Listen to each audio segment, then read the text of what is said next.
Okay, step one to fitting the AtPro mount is just remove the existing speaker screws.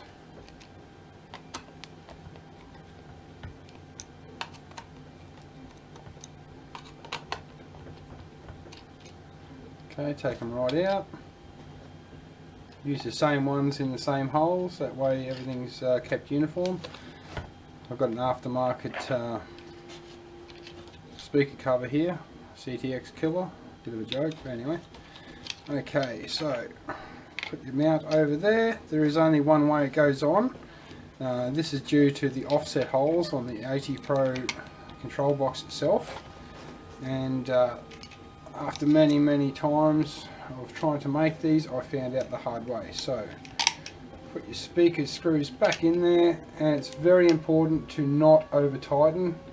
Just do each like you do a wheel nut, do the opposite corners, get them snug, and then just tighten them up just a little bit extra.